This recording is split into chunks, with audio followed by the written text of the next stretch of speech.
तो आज हम पढ़ने जा रहे हैं कृष्णा सोक्ति द्वारा रचित संस्मरण बचपन। तो आइए सुनते हैं। मैं तुम्हें अपने बचपन की ओर ले जाऊंगी। मैं तुमसे कुछ इतनी बड़ी हूँ कि तुम्हारी दादी भी हो सकती हूँ, तुम्हारी नानी भी, बड़ी बुआ भी, बड़ी मौसी भी। परिवार में मुझे सभी लोग जीजी कहकर ही पुकारते हैं। हाँ, मैं इन दिनों कुछ बड़ा यानी उम्र में कुछ सयाना महसूस करने लगी हूँ। शायद इसलिए कि पिछली शताब्दियों में पैदा हुई थी।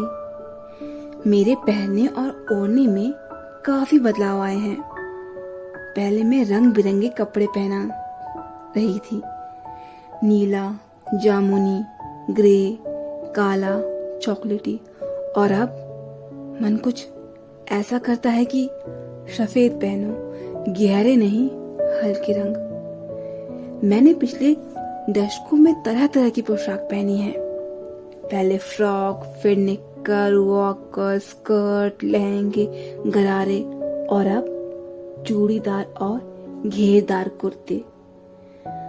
बचपन के कुछ फ्रॉक तो मुझे अब तक याद हैं। हल्की नीली और पीली धारी वाला फ्रॉक, गोल कॉलर और बाजू पर लगे गोल कफ, एक हल्की गुलाबी रंग का बारीक चुनट वाला घेरदार फ्रॉक, नीचे गुलाबी रंग की फिट। उन दिनों फ्रॉक के ऊपर की जेब में रुमाल और बालों में इतराते रंग बिरंगे रिबन का चलन था। लेमन कलर का बड़े प्लेटों वाला गरम फ्रॉक जिसके नीचे फर टंगी थी। 2 टूनिक भी याद है, एक चॉकलेट रंग का और अंदर की गोटी प्याजी, दूसरी ग्रे और उसके साथ सफेद कोटी। मुझे अपने मोजे और स्टॉकिंग भी याद है। बचपन में हमें अपने मोजे खुद धोने पड़ते थे, वह नौकर या नौकरानी को नहीं दिए जा सकते थे। इसकी सख्त मनाही थी। हम बच्चे इतवार की सुबह इसी में लगाते, धो लेने के बाद अपने अपने जूते पॉलिश करके चमकाते, और जब जूते कपड़े और ब्रश में रगड़ते तो पॉलिश की चमक उभरने लगती। सरवर, मुझे आज भी बूट पॉलिश करना अच्छा लगता है। हालांकि अब नए नए किस्म के शू आ चुके हैं। कहना होगा कि ये पहले से कहीं ज्यादा आरामदेह है। हमें जब नए जूते मिलते उसके साथ ही छालों का इलाज शुरू हो जाता। जब कभी लंबी सैर पर निकलते अपने पास रुई जरूर रखते। जूता लगा तो रुई मोजों के अंदर। हाँ, हमारे तुम्हारे बचपन में तो बहुत फर्क हो चुका है। हर शनिचर को हमें ऑलिव ऑयल या कस्टर्ड ऑयल पीना पड़ता। यह एक मुश्किल का काम था। शनिचर को सुबह से ही नाक में इसकी गंध आने लगती।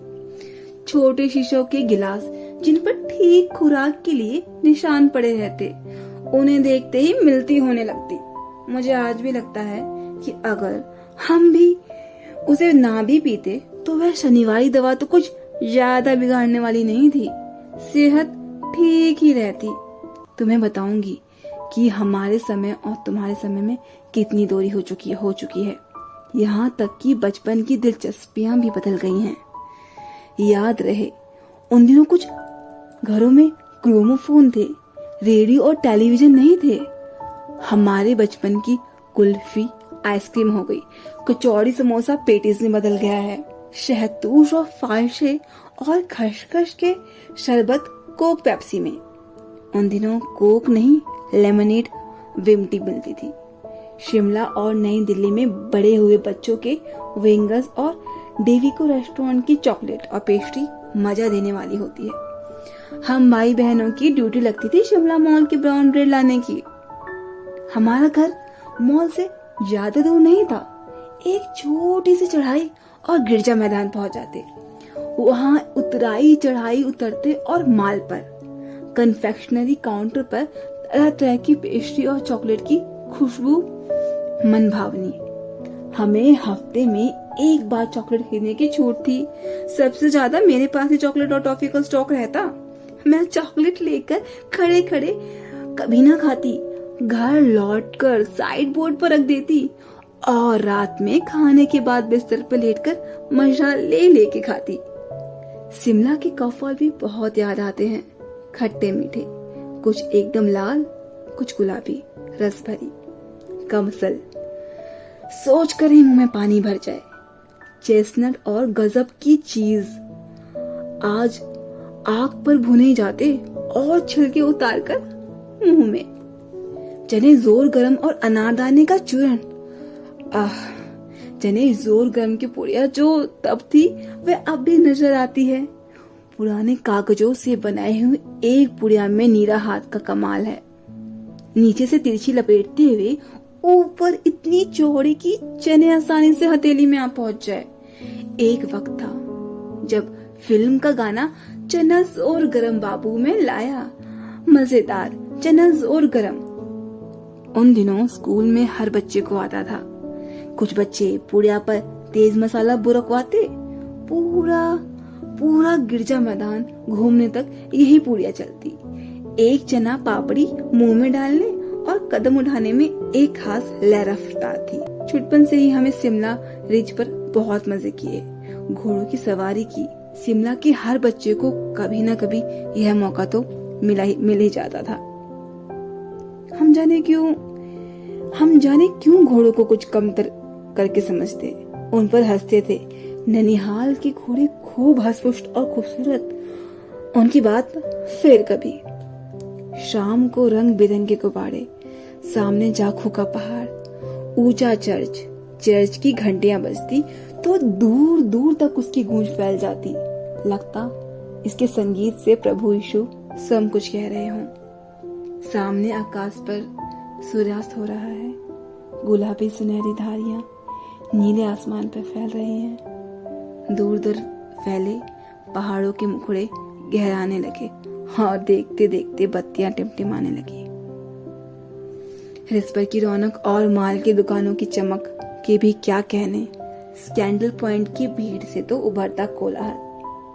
सर्वर, स्कैंडल पॉइंट के ठीक सामने उन दिनों एक दुकान हुआ करती थी जिसके शोरूम में शिमला कालका ट्रेन का मॉडल बना हुआ था। इनकी पटरियों पर उस पर खड़ी छोटे छोटे डिब्बों वाली ट्रेन, एक और लालटेन की छत वाला स्टेशन और सामने सिग्नल देता खंबा, थोड़ी दूर पर बनी सुरंगें। पिछली सदी में तेज रफ्तार वाली गाड़ी वही थी। कभी कभी हवाई जहाज भी देखने को मिलते हैं। दिल्ली में जब भी उनकी आवाज आती, बच्चे उन्हें देखने बाहर दौड़ते दिखते। एक भारी भरकम पक्षी उड़ा जा रहा है पंख फैलाकर, यह देखो, और वह गायब। उसकी स्पीड ही इतनी तेज लगती। हाँ, गाड़ी की मॉडल वाली दुकानें के साथ एक और ऐसी दुकान थी जो मैं कभी नहीं भूलती। ये वह दुकान थी जहां मेरा पहला चश्मा बना था। वहाँ आंखों के डॉक्टर अंग्रेज थे। शुरू में चश्मा लगाना बड़ा अटपटा लगा। छोटे बड़े मेरे चेहरे की ओर देखते और कहते, आंखों में कुछ तकलीफ है, इस उम्र में ऐनक, दूध पिया करो। मैं डॉक्टर साहब का कहा दोहरा देती, कुछ देर पहनोगी तो ऐनक उतर जाएगी। वैसे डॉक्टर साहब ने मुझे पूरा आश्वासन दिया था, लेकिन चश्मा तो अब तक नहीं उतरा, नंबर बस कम ही होता रहा। मैं अपने आप को इसका जिम्मेवार समझती हूँ। जब आप दिन की रोशनी को छोड़कर रात के टेबल लैंप में के सामने काम करेंगे तो उसके अलावा और क्या होगा। हाँ, जब पहली बार मैंने चश्मा लगाया तो मेरे चचेरे भाई ने मुझे छेड़ा, देखो देखो कैसी लग रही है। आंखों पर चश्मा लगाया ताकि सूझे दूर की, यह नहीं लड़की की मालूम सूरत बनी लंगूर की। मैं खिंच गई कि मुझ पर यह क्यों दोहराया जा रहा है, पर शेर बुरा न लगा। जब वह चाय पीकर चले गए तो मैं अपने कमरे में जाकर आईने के सामने खड़ी हो गई। कई बार मैंने अपने को देखा, ऐनक उतारी, फिर पहनी, फिर उतारी, देखती रही। सूरत बनी लंगूर की नहीं, हाँ। मैंने अपने छोटे भाई का टोपा उठाकर सर पर रखा। कुछ अजीब लगा, अच्छा भी और मजाकिया भी। तब की बात थी, अब तो चेहरे के साथ घुल मिल गया है चश्मा। जब कभी उतारा हुआ होता है तो चेहरा खाली खाली लगने लगता है। याद आ गया वह टोपा, काली फ्रेम का चश्मा और लंगूर की सूरत। इन दिनों शिमला में सिर पर टोपी लगाना पसंद करती हूँ। मैंने कई रंगों की टोपी जमा कर ली है, कहाँ दुपट्टों का ओढ़ना और कहाँ सहज सहल सुबूती वाली हिमाचल टोपियां। तो ये था संस्मरण कृष्णा सोपती द्वारा रचित बचपन।